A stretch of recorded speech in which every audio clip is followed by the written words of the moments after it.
get right into it. Let's do it. Makes me feel sad for the That's right, I feel very sad for the rest. I feel sad for the rest because nobody does it Oh, nobody does it. half as good as you. The best. And speaking of the best, welcome to Double O Deep Dive, Pop Culture Pro's home for everything James Bond 007. Thank you for joining us, whether you're joining us live on the stream, on the Facebook, on YouTube, or whether you're finding us after the fact, that on the podcast version, the audio only version. All I'm saying is, thanks for joining us. I appreciate it. And Ginny appreciates it. Ginny, how are you this week? Good. And I do have little baby. She can't hear anything though, and she is the Bond girls with me tonight. So I'll I'll put her in the background for a bit, but she's here right now.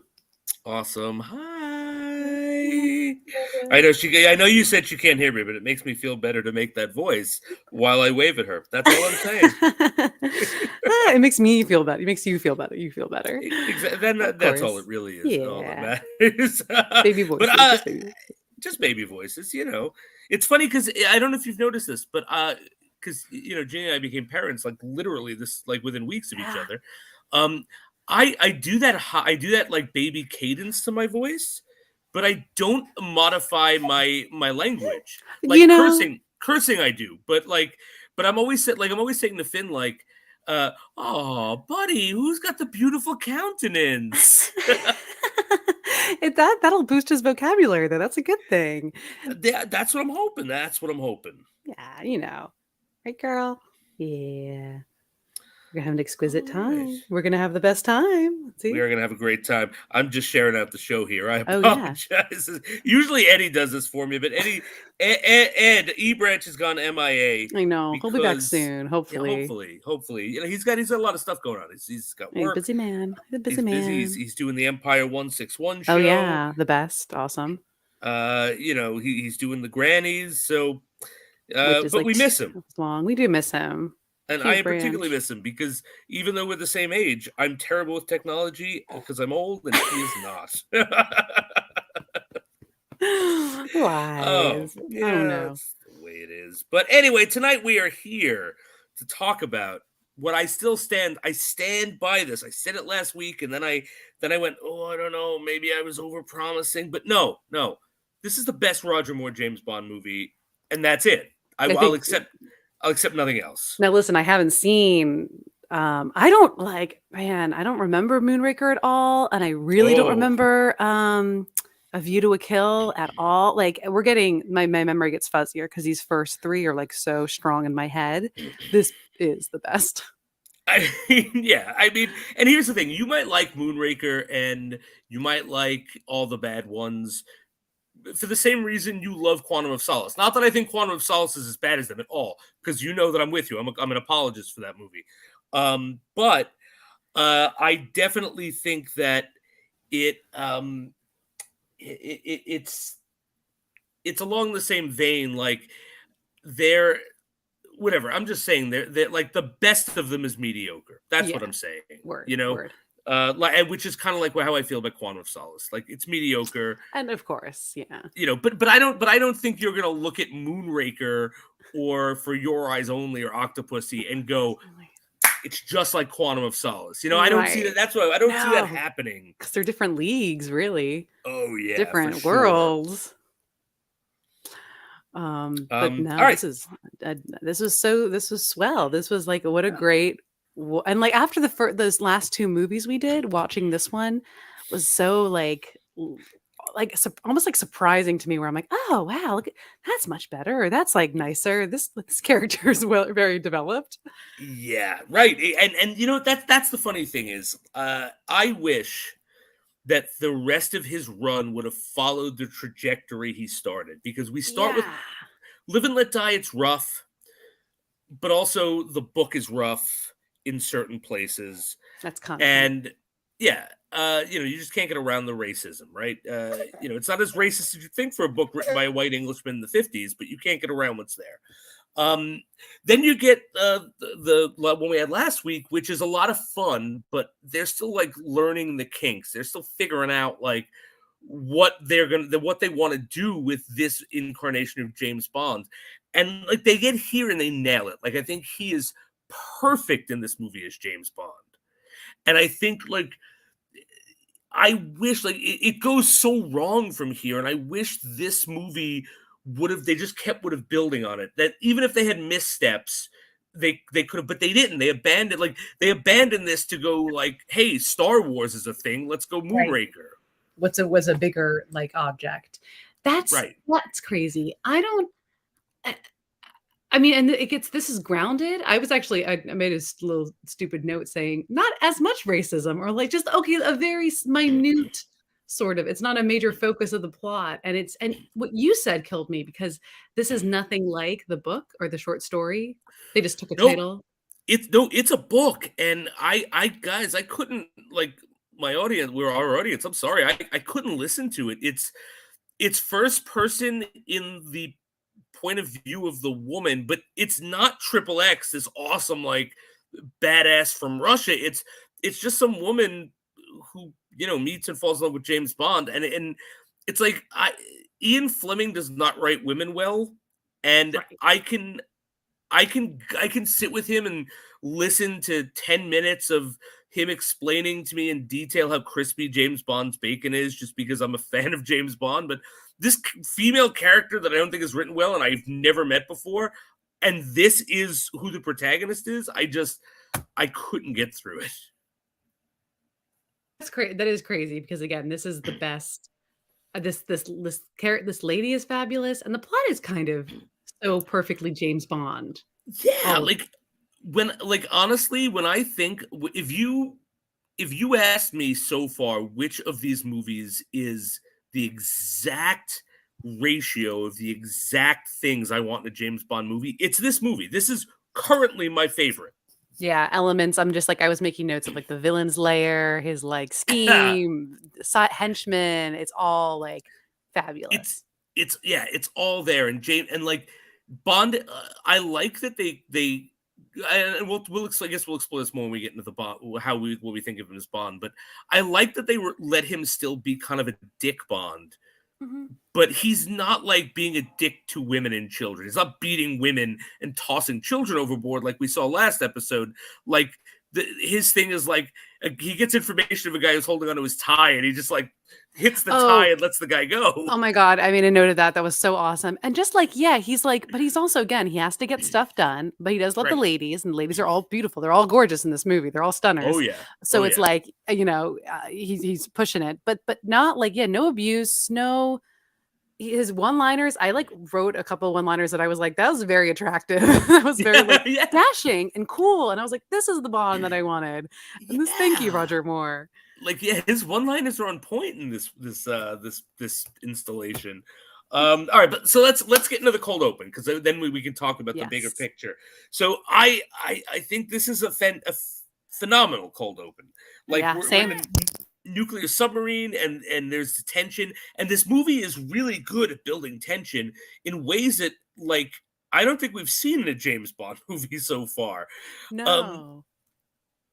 So like we see they're like playing chess, and like they're drinking water, and then all of a sudden like things start to shake, and you see that they're in a submarine, and they all look out and they go, "What the hell is that?" Smash cut. Like, we're done with that. Yeah. And I thought the tension on that was perfect. And then you get an introduction to Agent Triple X, who's Russia's top spy. The best with her boyfriend, her lover. Yeah. So you want to walk us through how we're introduced to her, like the bait and switch that they give us? Yeah, like she's rolling. Well, like you don't see the man's face. You see this woman. All right, isn't that like the sort of the rollover? Is that a gorgeous woman in bed, and this sort of like very intimate, very glamorous setting? And it's not Bond. It's just some Russian. And She's Although it just does kind of look like George Lazenby, it doesn't does. Yeah, he's Yeah. brunette. He's very handsome. And you know, they're like, she's like, "Oh, when can I see you again?" I think we pick up that they're both spies. Um, and that follows too. And again, another cut to we think it's of course you'd imagine it's Bond, but it's not. Bond is in a cabin on a fluffy white rug with Which another lady. I want to call out like the editing in this because I Yeah. called out the editing in the last one where it was like when they made the joke about butt up in the air and they had a winter stripper. Like so, we go to Gogolov, I think his name is Gogolov, who's the head of the KGB, Yeah. and he's like, I gotta call our best agent. Agent Triple X, and that's the reveal that you just explained. And then we go to M, and he's like, Moneypenny, where's 007? And she's like, he's in a mission right now. And he's like, well, tell him to pull out immediately. Smash cut to James lying naked on top of a hot woman who's also naked, and they've just finished having sex. So much innuendos. This is classic innuendos. These are all classic innuendos. Like I don't I hate to say tasteful, but just like they're innuendos. They're very fun. It's very much there. Look, I appreciate the editor getting to be in on the joke. You know, like that wouldn't have worked if the editing wasn't really good. Oh no. Making it work. That's how you get the Oscar for editing, of course. We don't that is respect that enough, I think, at the Oscars. I don't think we do. Like we need like Comedy. editing. Yeah, can we get some comedy editing at the Oscars? Come on Who now. do I have to slap to get comedy? No. Just kidding. Oh no, no. I'm not getting into that. I'm just kidding. But then we get like, in my opinion, one of the Bondiest Bond set pieces ever to Bond. And I actually think this is not the first or last time we get it, but Bond goes skiing. This is so iconic to me, the skiing scene. Same here. And I think it does. I think we do get another skiing scene at some other points. And I think it like in multiple Bond movies, but this is such a great skiing scene. And like the woman that he leaves, I think it's hysterical. She's like, James, where are you going? He's like, England needs me, you know, and he's smarmy. And the second he's out the door, she's like, yeah, he's coming. You got to kill him now. Get ready. Spy, of course. I love it. And then all of these like KGB spies go after him. And there's this awesome set piece of skiing and he kills a bunch of people and he goes off a cliff and you just see him start tumbling and the skis go off and the parachute comes out with the Union Jack chute. And this motherfucker literally parachutes into the opening credits. It's such a good stunt, and it's always my favorite. Every time I was on TV, it's just like I knew it's my favorite Roger. There's a lot of Roger Moore moments I do love, and this being one of them. And just right into the like, and it's so long. It's like this no silence, falling. Yep.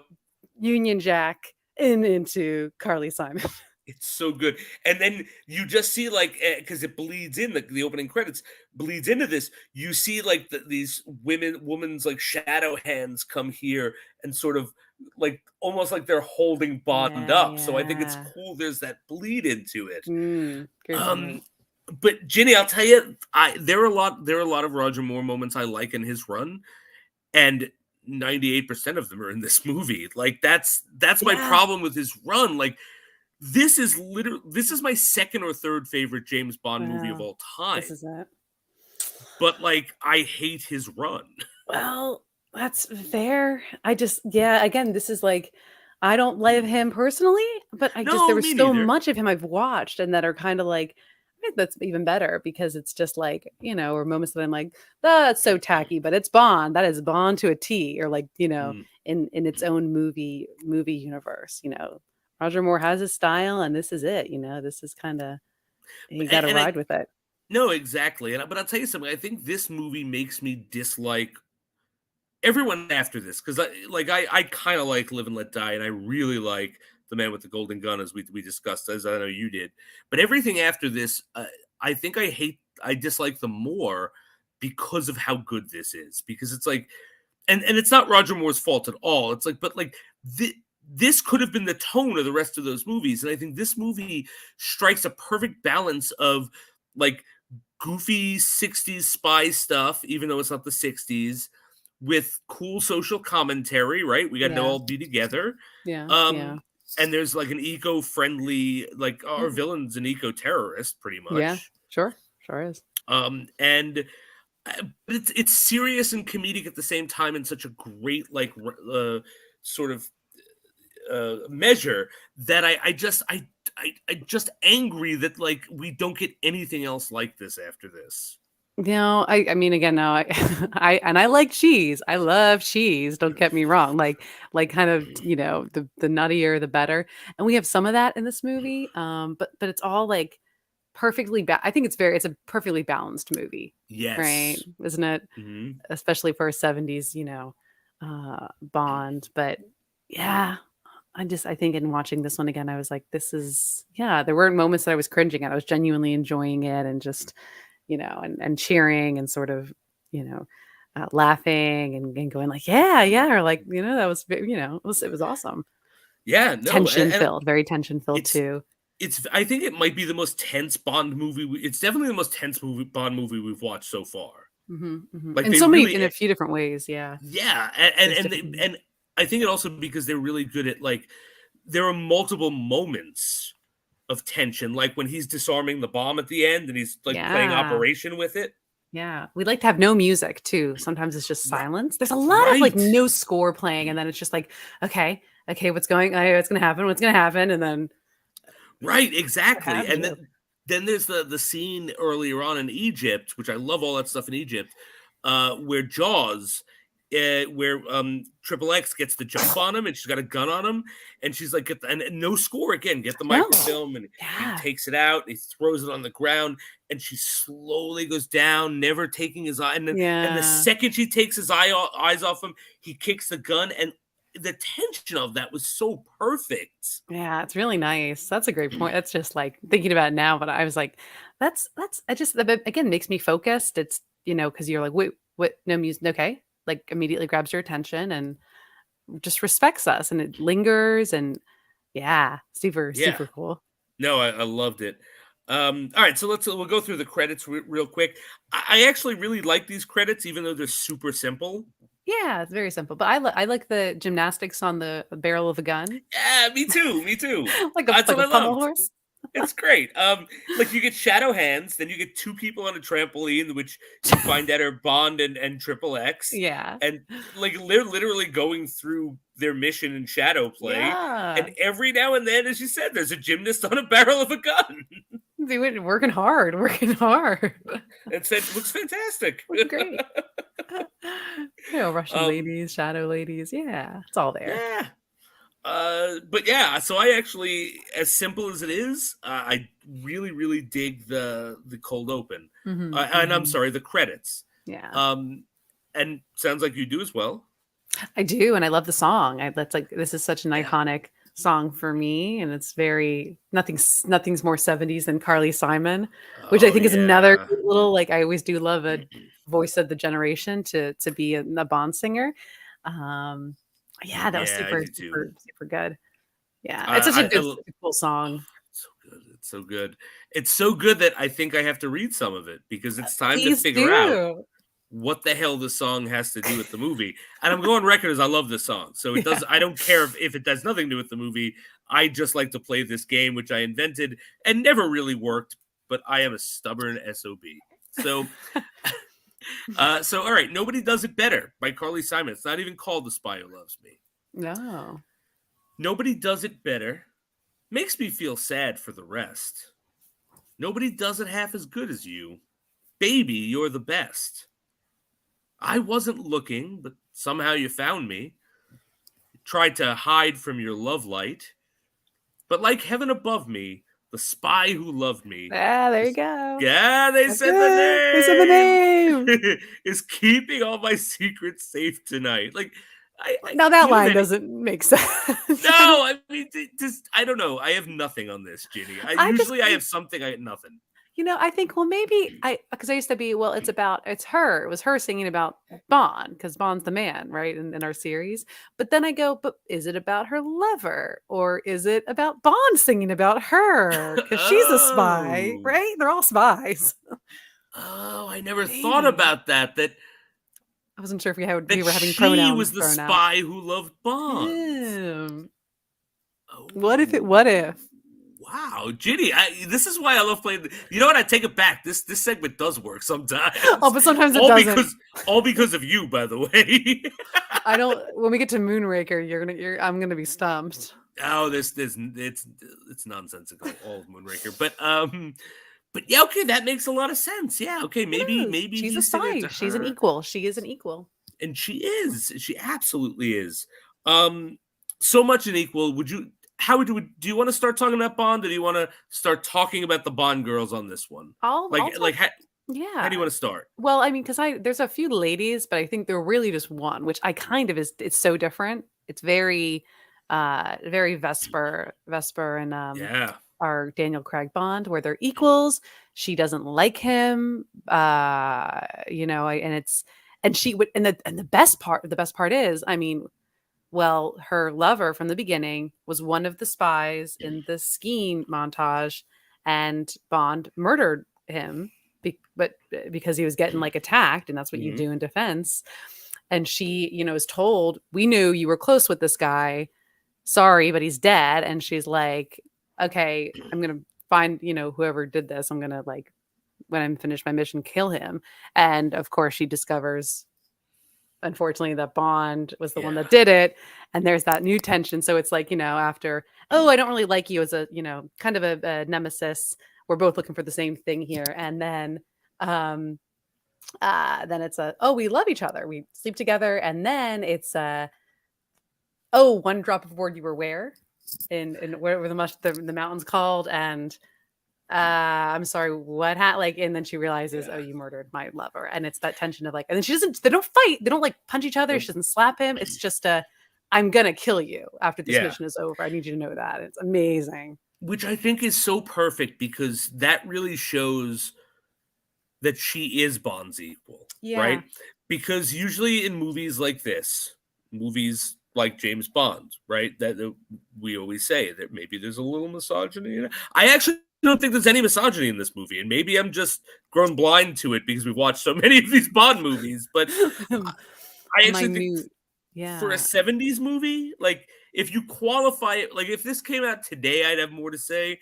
But 1977, this is downright progressive for 1977. No, she's like the best in her field. She's a general. She like bests him in just like wordplay. Again, some moves, like she's the one who pulls the gun out on Jaws initially. I'm like, perfect, do that. That's just get a gun on him. Like, you're like, tiny and petite. You know what your strengths are, and you're efficient. In the beginning of this movie, like I sent a message to you and Ed. I'm like, I was like an hour into it. I'm like, Triple X is a much better spy than James Bond in this movie. But then I qualified it by saying, but James Bond is on point in this movie. He's great. He's using fake names. Like, he's doing spy stuff in this movie. I wonder if, and I don't know, but it's like he's written, I have notes, but it's how awesome he is and how much I really like him. Or again, he's not as like weird to me or sleazy or kind of as, an a-hole as he normally is. But and I think they have great chemistry together. I said, I don't know how I'd rank her as a Bond girl. It's just because of her delivery sometimes, but she's such a gorgeous woman. She's so like got these great eyes that are like steely, and she can be so steely with Bond. And he like genuinely seems to kind of like love her. And I feel like Roger Moore never gives me any of that emotion.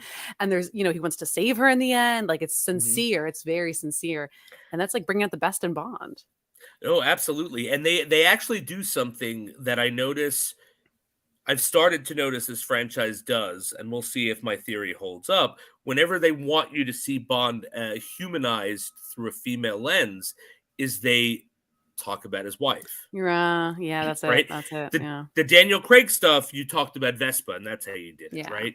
But in this run, anything pre-Daniel Craig, like, you remember in the Dalton one, License to Kill, right?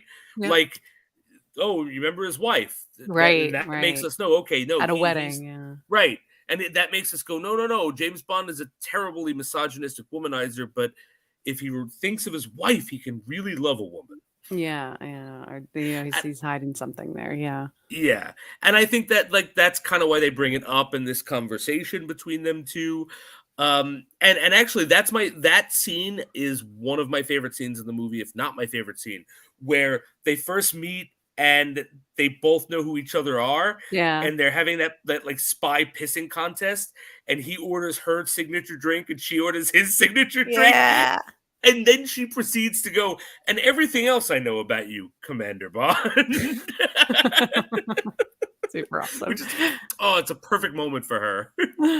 She's so good. And again, she's smooth and just like, and always like in control. And there's like something not dangerous about her, but she's in control. Again, steely and like very, again, some of her delivery on lines is a bit like, as it is in the 70s, actresses, but she's like so cool. And there's like an interesting presence about her. That's awesome. Yeah, no, for sure. And I always love my favorite Bond girls are the Bond girls who are his equal. Yeah.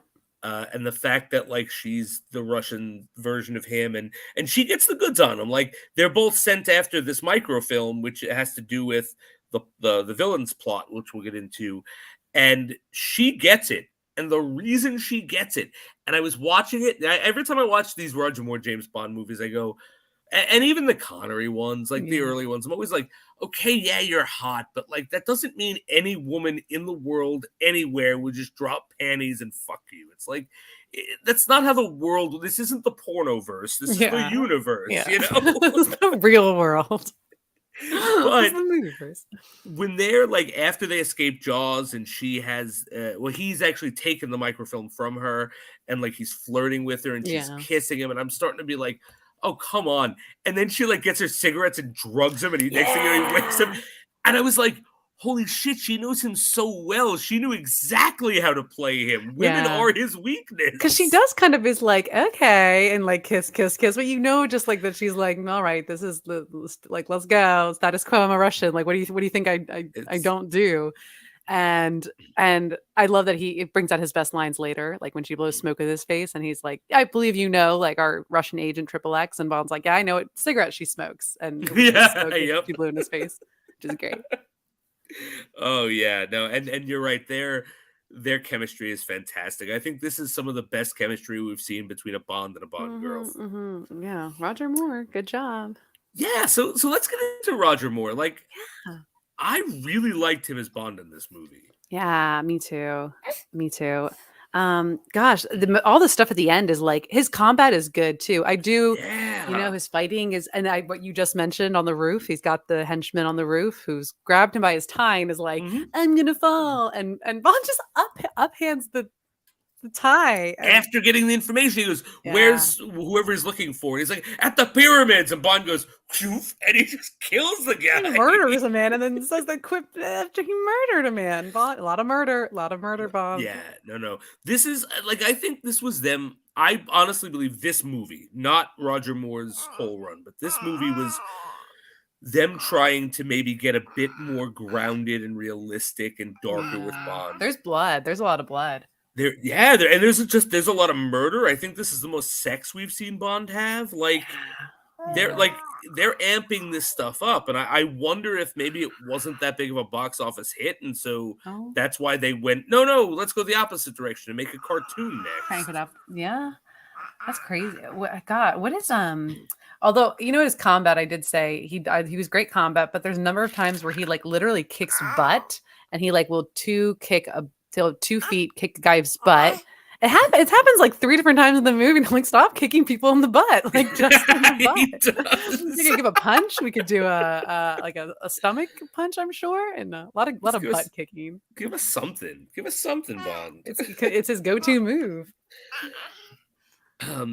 But yeah, no, and again, he does some good spy stuff here. Like, he gets caught by the villain quite quickly when he goes to visit him, but by no fault of his own, I would say. No, he's playing it smooth and like, actually they both have covers that they're working real hard to keep.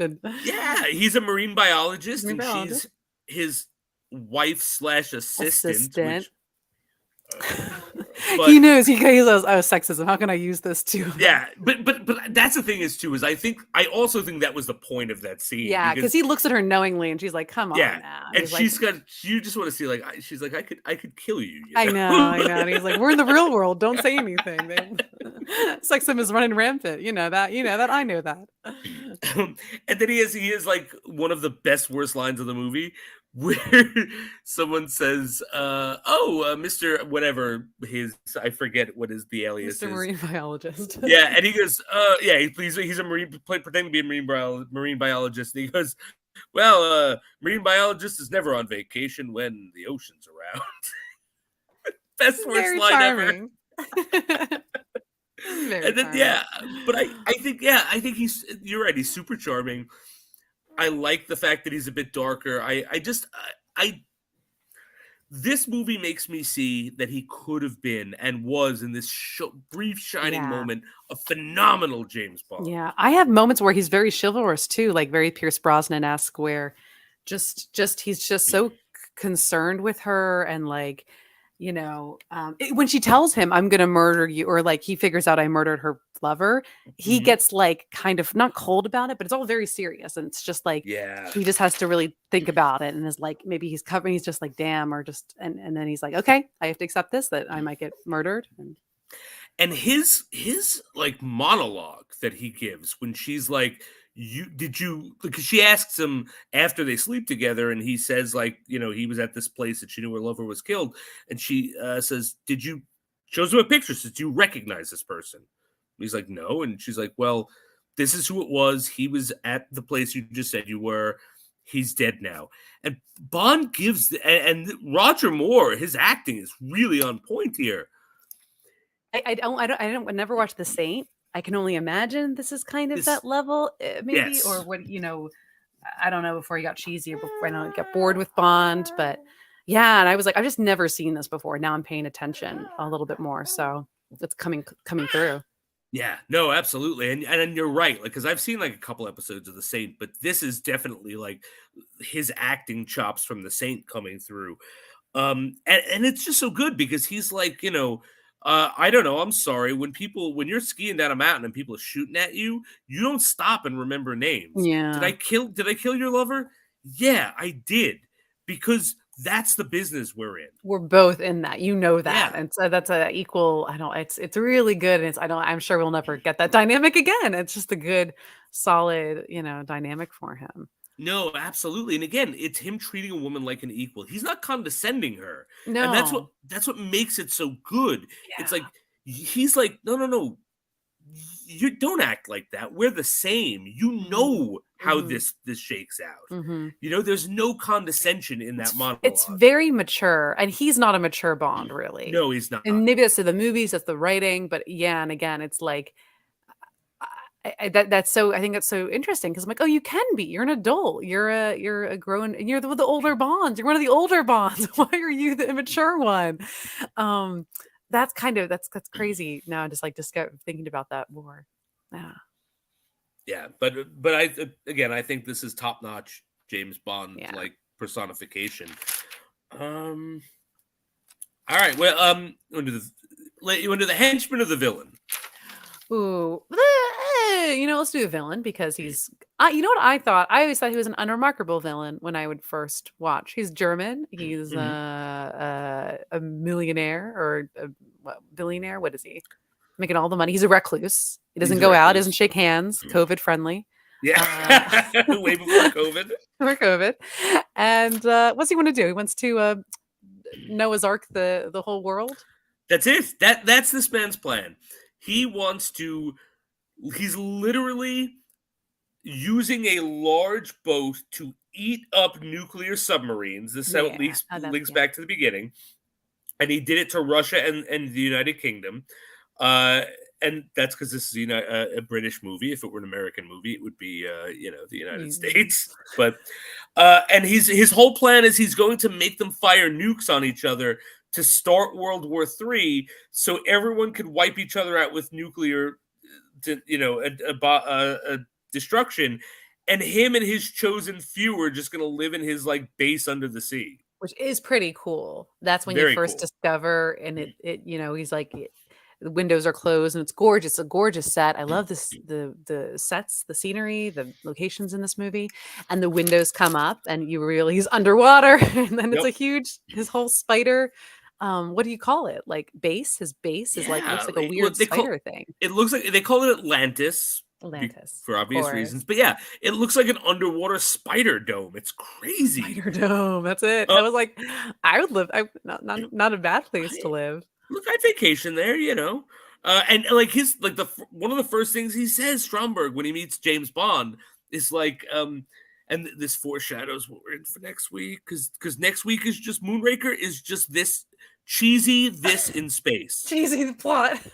Yeah, it's cheesy this in space, I guarantee. Oh, no. But he's like, yeah, people want to go and explore space when 98% of whatever it is of our planet is uninhabited. It's water, yeah. It's water, but it's true. It's so interesting.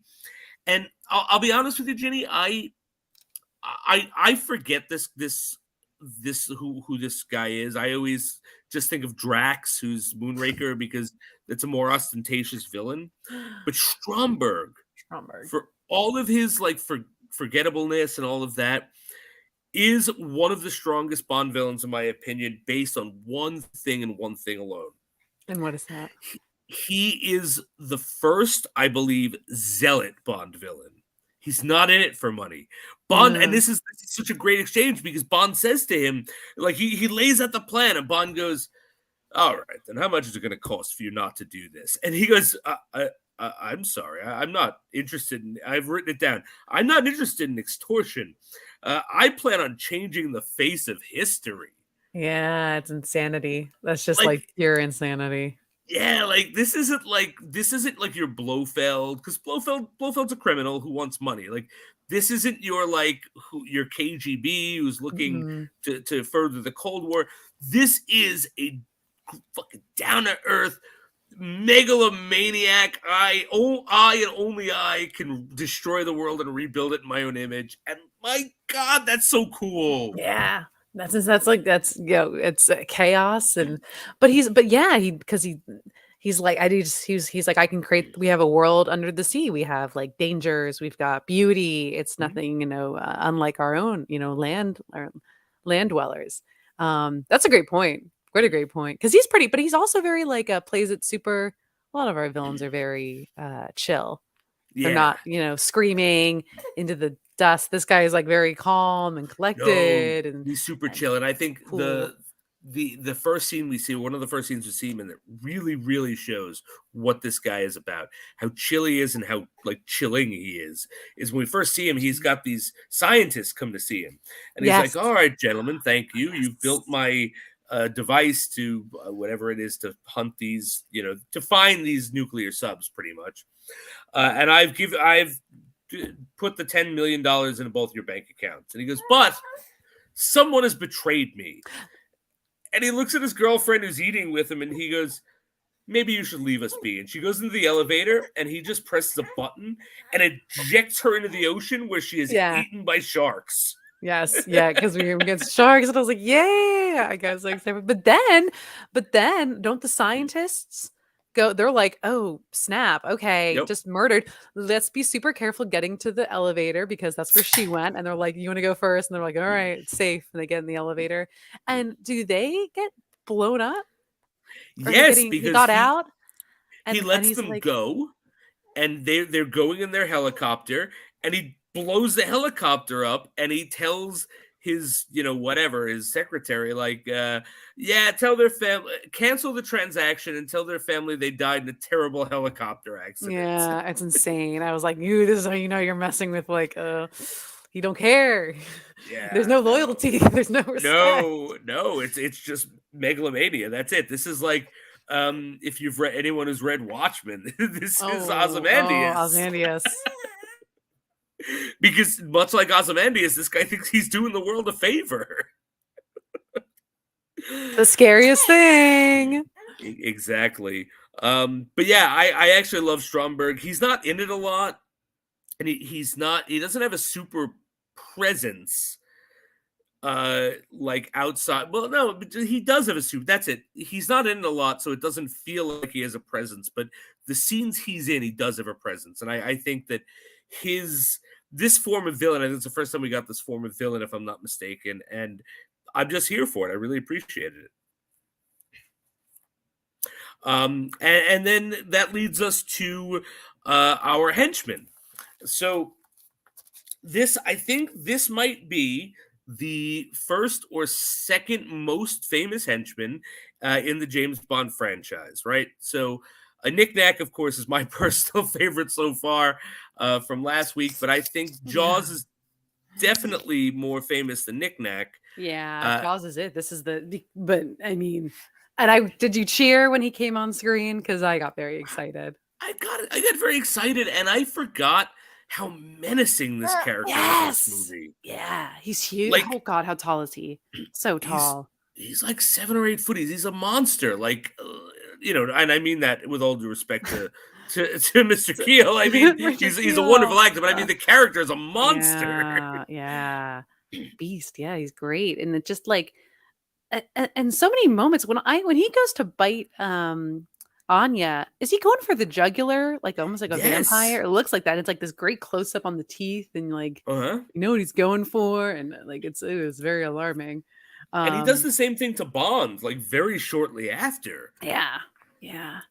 He's. I would really freak out if I'm in a confined space and then Jaws just comes out. I'm not overpowering you. I'm not gonna lie. When Anya opens up, Triple X opens up her closet in the train, and he's there, I jumped. Yeah. Oh my gosh. But yeah, he is menacing. Like, because again, like when I think of Jaws, I unfortunately always think Moonraker. And Ginny, just wait till our conversation next week, because again, he's in it. And he's a cartoon character. Yeah. But he's not here. And this is how good this movie is for me, and how well this character is like he has super strength, and I don't know why, and I don't care. He can't be killed, and I don't know why, and I don't care. Oh, that's true. But I mean, I do have to. The one thing I have to ask is, because I know he comes back in Moonraker, we never, we always we love our Jaws. He's a lovable henchman, is what I'll say. Hey, it's better him. I'd rather 2 movies with Jaws than 2 movies with J.W. Pepper. Thank God. Now the question is J.W. Pepper an ally, or is he a villain? Is he a henchman? I think I think he's a villain to social justice. Yeah, he's a menace to all of us in reality. But Jaws is. But I laughed at I always forget because we have sharks, and I'm like, I know Jaws is in this movie. Is this Jaws on Jaws action? Jaws on Jaws action. A shark. You know what? I didn't put it together until I was writing out my name, Metal Shark Mouth. That Jaws is a villain in a movie with sharks in it. But that had to have been 100% purposeful, right? Yeah, I mean, I'm assuming it did. But yeah, so I think Jaws is awesome. And look, Bond kills this guy straight up like 6 times. Doesn't matter. Like he literally rips the top of a car off it in a very funny scene, actually, where Bond and Triple X is driving, and Bond is just messing with her, like, oh, women drivers, oh, you put it in a drive, do this, do that. And the whole reason she's having trouble is because Jaws is like literally on top of them with his bare hands, ripping the car open like a sardine can. And Bond is just like, women drivers. Like, come on. And even she's like, come on. You know what's going on? He's so good. I have what are my notes on Bond? There's so many, again, just him popping out so many places, because we kill the one henchman off so early, and it's like literally it's all Jaws from then on out. I took their. I was like Jaws and Eno or Enoch. I missed the name, and then I went to look on IMDb while I was watching. Like, all right, let me get this name before I forget. And then he was murdered. That's the guy Bond just hits the tie with. He goes out like a jerk. And I was just like, I guess I don't really need to know his name. I mean, also, I mean, I think it's the only villain, but Jaws swimming around and getting out at the end, so he was still alive. Yep. And that's the thing, and it works because like this is always what I say. If a movie sets up whatever reality the movie sets up for me, I'm with you. Just don't break your own rules. This movie set up the reality that a very large man with metal teeth with superhuman strength and invulnerability was chasing James Bond. And they never wavered in that. All right, I'll accept it. That's the reality you asked me to accept. I've accepted crazier things in this franchise.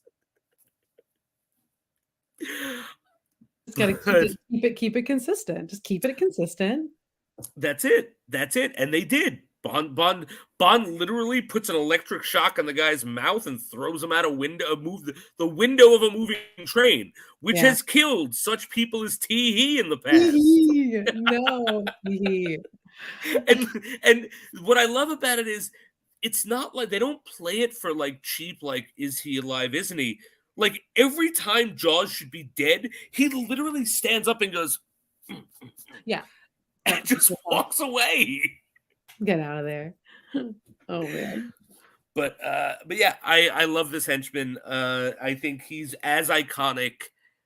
I think the only one who's more iconic than him is Oddjob, which we'll get to when we get to the Connery run. Which I guess leaves us with Q Branch. I'm sorry, Jenny, go ahead.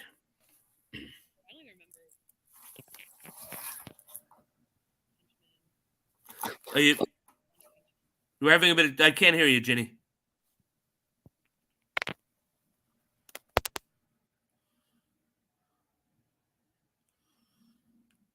Nope, still can't hear you. Better? Now we can hear you. Gosh, okay, there we go. I had to plug it in, so I'm a little bit more. I am baby is I'm fighting with my own little villain. I see, and I appreciate you not bailing on me and leave me to finish the episode by myself. Could you imagine? No, I gotta get there. There's some great stuff. I have notes. But yeah, so Q Branch, like Q, by the way, we find out his name is Major Buthroy.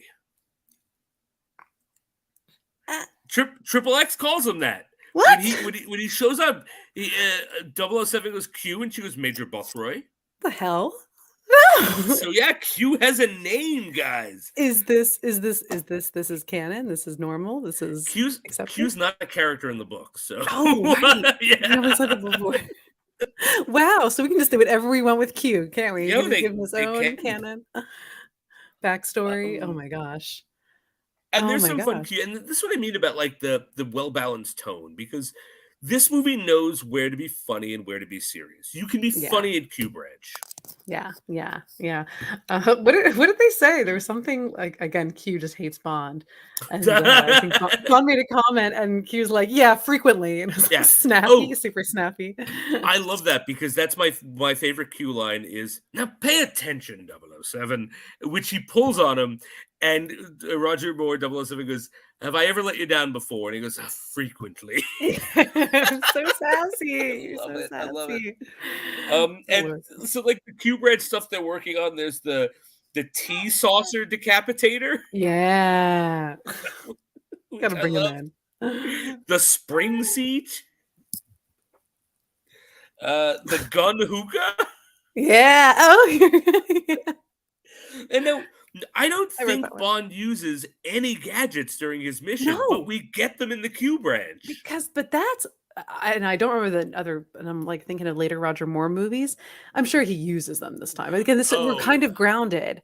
That's another thing with this movie. It's like, no, we're going to have like some, there's still a universe where we, you're hooking up in places you probably shouldn't be like hooking up with somebody, but we can't we can't use a gun hookah. he takes the Right, right. he takes the villain out in a very normal way, not in a I'm not going to blow Oh. you up kind of way. I wrote like, oh, that's kind of a lame way to take a guy out, but not Yeah, really. It was kind of very realistic. Like Yeah. he's got a gun under the table, and the Stromberg takes a shot at him and misses, and Pun's like, "It's my turn," and he So just plugs him 6 times and leaves his body there. I kind of like was shocked. I was like, oh, so quick. And just like he looked really good doing it though. And he just like I love the way he shot the gun. It was very efficient and kind of like again cold-blooded. I just thought it was very attractive. Good job, Bond. Good job. Yeah, no, it was fantastic, and I actually because I mean I've seen I've seen the Roger Moore movies less, so I tend to forget certain things, and I hadn't seen this one in a while. So when he shoots Stromberg and Stromberg's, I'm like, over 70s acting, or is he coming back? Oh yeah. Because it was just because you said it was such a I don't want to say lame. It was just such a a little anticlimactic. Maybe? anticlimactic way of killing the villain, but I kind of liked it because I think if you were really a 00 on a mission, that's probably how it's going to end. Efficient, yeah. Just take him out, and that's it. Doesn't have to be dramatic and elaborate. It's not elaborate. It's just not elaborate. It's just fine. Yeah, which I really liked. Let's see. We should talk. You said there was a little racism in this movie. I think I've grown a bit blind because I just literally watched 2 of the most racist James Bond movies I've ever seen. So I didn't clock it. So it should be clocked. Can you clock it for us? They're in Egypt, and they're they for some reason Bond has to dress like in the garb, and I go, you don't. Not only does it look a little silly on you, it's just like a little, and they're like, and you should sleep over, and they're talking to their contact in Egypt, and he's like, oh, I can't, and they're like, can't you? And it's like almost like a harem girl, like a lady scantily dressed, and she gives him like a rose, and he's like, I can, and you're like, why? Yeah. And then we're out of it, and then we're all like very normal and very tourist. But you missed the line, Ginny. Oh, did I? When he says, I didn't even write this down, so let me see if I can remember it. No. He says, well, I believe when one's in Egypt, they should really dive deep into everything the country has to offer. There she is. I mean, Jesus, man. And by Egypt, I mean this woman. And by dive deep, I mean my penis. That's what that is. And then again, we kind of when their contact gets murdered and they're all normal and they just kind of go to a party in like Egypt, it's all very normal and actually they're the 2 of them are paired up. It's almost like a buddy cop, not buddy cop, but they're like a team. They're a team hiking through, fighting Jaws through Egypt, and she's like in their informal wear, and she's like got her hair tied back, which I appreciate as someone with long hair. Like, you gotta, if you've long flowing hair and you're a spy, tie it back in a ponytail and get to work. Thank you, Agent XXX. And yeah, but it's like that little beginning is like, is this stereotypical Bond? Just that he has to it's exotic and whatever, and that's what the audiences are thinking.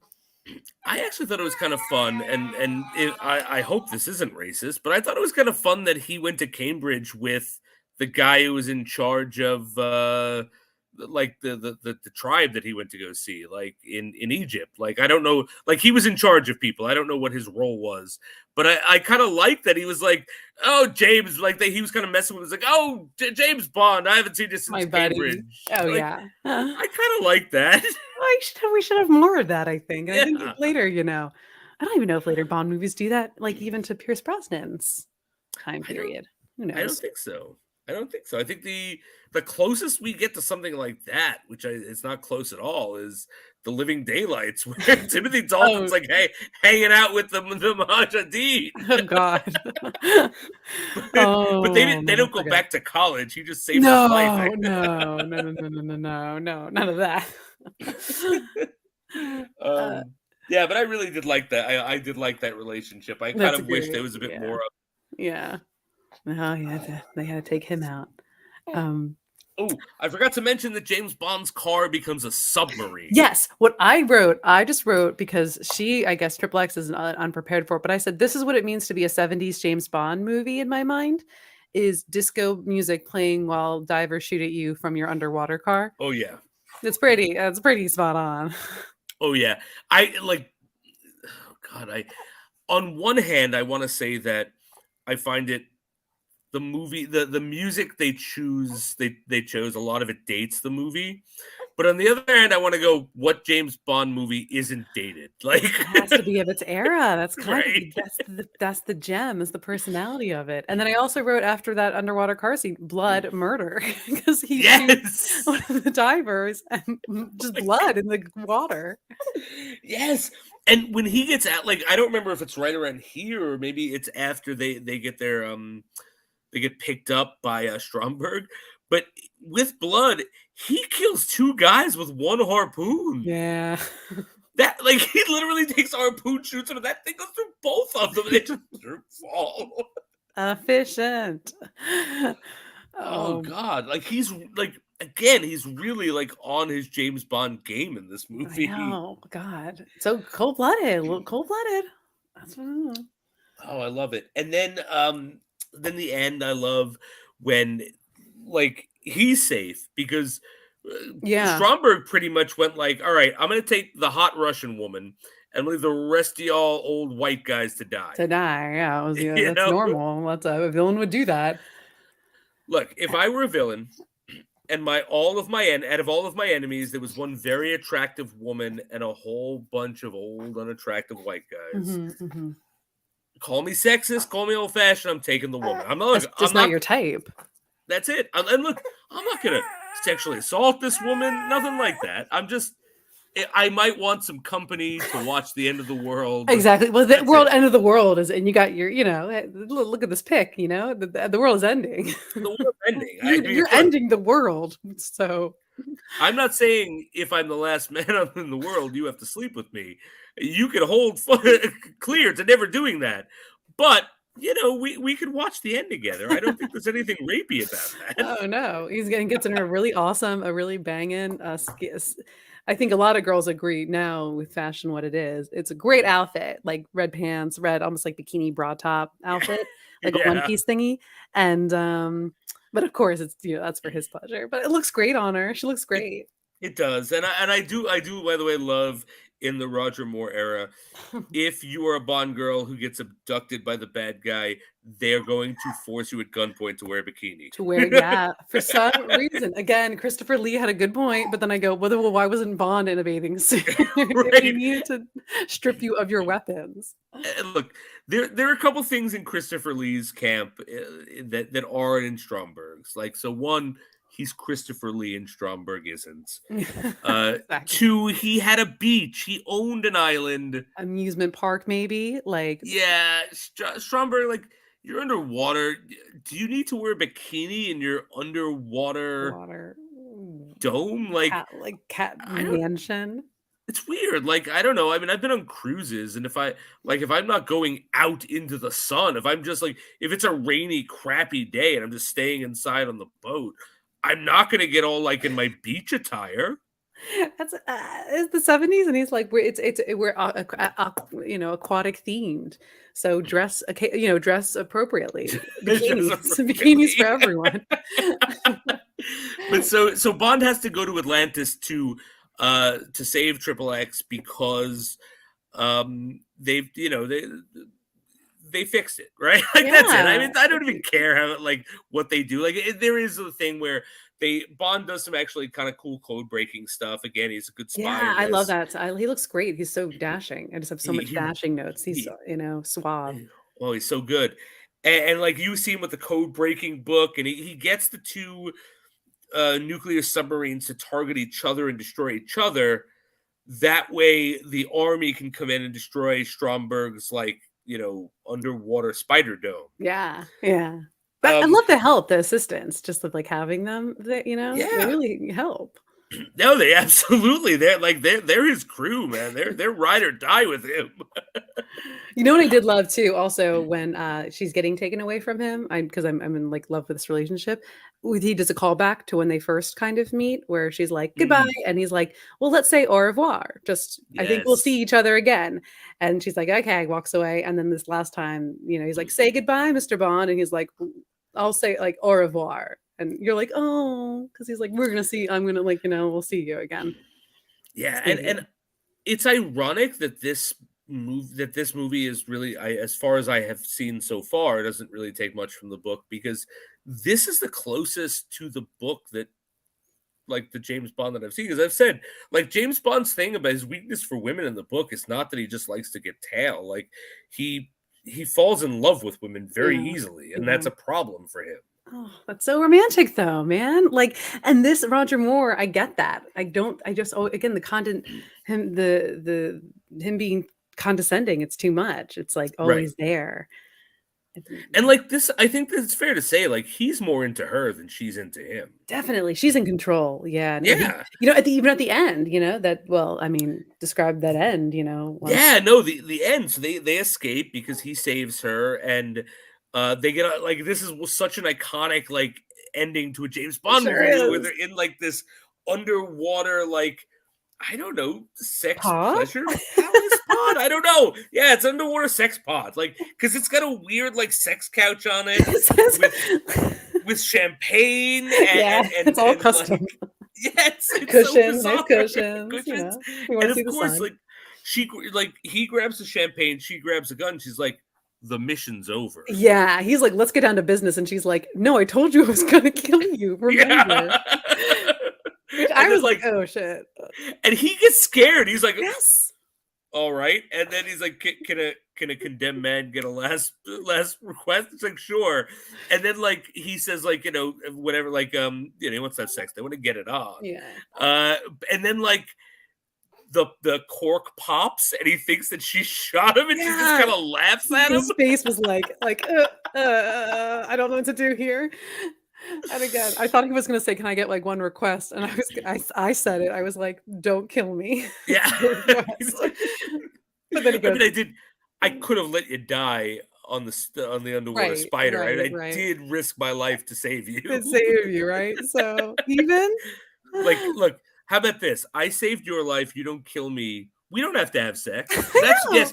Usually when I save a woman's life, I say yes, you have to have sex with me. It's the 70s. That still flies. Oh my But gosh. for you, I'll make an exception. You don't owe me anything, right? We're chill. We're chill. We're absolutely equal here. No one has to die. No one has to die. I'm good. We're good. But yeah, and then they then of course they have the sex. And but I love, this is fun. My favorite. It's so good. This is a funny joke, and you will see that they attempt to do this again in Moonraker, and it's terrible because Moonraker is beat for beat a shitty version of this movie. That's insane. Do you think they tried to remake this? They're like, we can just do this again. And no, 100%. They was so lazy. They went, all right, let's just do Moonraker in space. Let's just do The Spy Who Loved Me in space, guys. Like, because Drax's plan of Moonraker is the same thing except in space. It's ridiculous. It's insane.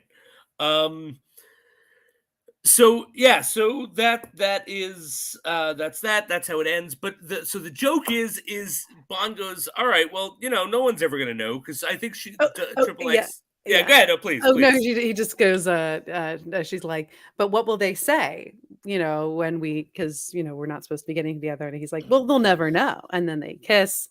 But of course they do know because they were, well, they come up, they're like, oh, we got them. We found them. Good. Perfect. Let's rescue our agents. And they're, already in an embrace, and they're like, Bond, what are you doing? And he keeping British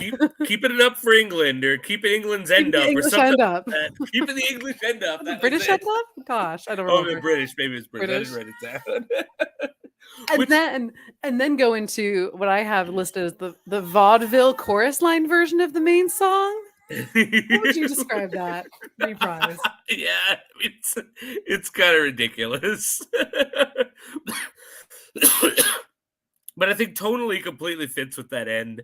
And then he just kind of like lowers the curtains and they continue their business. I love it. And I think keeping the British end up is the last line of the movie. Yeah, that's it. And do you know what? I'm not appalled by the last line of this movie being a bad sex joke, like I was with Christmas Only Comes Once a Year. That's crazy. I just go. I have every pun though he did do. What did he say? Was it? Oh no! I laughed. I laughed when he takes Jaws out, and it's very weird. And he gets the magnet gets on Jaws's mouth, and he goes up, and he goes, "How does that grab you?" Oh yeah, I was like, "Wow." I was like, you know what? You got me, Bond. That would get me. That would get me. Oh, If I heard that, I was like, ooh, Bond. If I were Jaws, I'd be like, Oh, Bond. He's like falling in. 007. It was great. That was a great one. All right, so anything else? I'm gonna go through my notes. Anything else in your notes that we missed that you want to he talk likes about? Bond really likes champagne. This Bond, I'm does. sure he keeps it up, but there's not a martini guy. He's a champagne guy, really. Although when Triple X orders his drink, she does order the vodka martini. She does. And no cigars in this. No cigars, huh? Interesting. I didn't catch that. No, you're right. Yeah, sorry, I co-opted your thing. I'm sorry. No. That was it. The action scenes were great, but yeah, no, you go. I think those are my little weird notes. Let's see. No, I think I actually got to everything. Oh, Bond uses a woman as a human shield at some point. Oh yeah. All right. Well, that was the mission. I mean, she was she wasn't into it. She was like trying to warn Bond. She was weird. She was like 5 seconds of a character, and then yeah, I don't know. Turns. She almost was like, "Don't hurt Bond," and I think she kind of got in the way. And I don't think he grabs her so much as he lets it happen. Lets it happen, I think, and just tosses her to the side, which right. Not great. Actually, my favorite Dick Bond moment is when Jaws kills the guy who's going to sell him the microfilm. And then Bond goes to investigate, and he puts the out of order sign on the guy. Bond, someone's been murdered. Have some respect. Right. Stop having fun. It's like that gag in The Simpsons, my favorite gag, where Bart's watching a McBain movie, and McBain jumps on a plane and cracks a guy's neck, and Marge goes, "Well, he really took that at breakneck speed." And Bart, stone-faced, goes, "Mom, a man died here." That's how I feel. Someone should say to Bond. Someone was murdered. I have a lot of moments like that in this one. I actually think that's it. I think I got to say everything. So, Ginny, I mean, let's formalize it. Is this a successful mission in the Roger Moore part of the franchise? Of course it is. It's just so good, and I would love to watch this. I might try to make this a yearly watch for me. I think if I have to watch a Bond movie every November or July, I think I have to put this one back on my to-do list. I'm neglecting it, but it's great. Nice. I'm glad that you are rediscovering some Bond stuff that you haven't really given, because this is one of those movies for me too, where I just don't give it its fair due. Yeah, fair shake. Yeah. This is 100% for me a successful mission. This is, again, I think to date my favorite, which is saying a lot because I love Casino Royale and Skyfall. Those two, I love those two so much. But this gives me everything I want in a Bond movie. It's fun, but it's not a comic book like some of these Bond movies get. Like some of those Pierce Brosnan movies, they were cartoons. Some of these Roger Moore movies, they become cartoons. Live and Let Die is kind of a little bit of a cartoon. Yeah. And even The Man with the Golden Gun is so over the top. But this is over the top in a way that feels real somehow. This guy's plot is ridiculous, but it feels real to me. I don't I don't question in my estimation, this could happen in that world that they've given us. people take this sort of idea of like, oh, underwater, it's an element, and then it's just like, oh, he's gonna melt the world is all gonna be water, and they'll parody it and make it like stupider or like more silly. But this is Right. kind of like it's grand, and he's serious and he is insane, Yeah. and there's sort of no arguing with him, but it's all fairly grounded, pretty grounded, and again, just all it's just two. He's not with all the ladies. It's really just with the one girl the entire time, and they have a full-on relationship, and there's levels And she has agency. Like, yes. women in this movie have agency. Yep, they sure do. That is, yeah, it's so true. Now maybe I have to remark her as she's kind of a precursor to our more modern Bond girls. Yeah, you're right. This is for Yeah. the 70s. This was revolutionary. Yeah, that's the thing. It's like, if this movie was made this year, we'd have our conversation would have been very different. But for 1977, this is absolutely revolutionary. Oh man, now I'm wondering what his next few movies, Roger Moore. Well, next movie we got. So that's a great segue. Thank you, Ginny.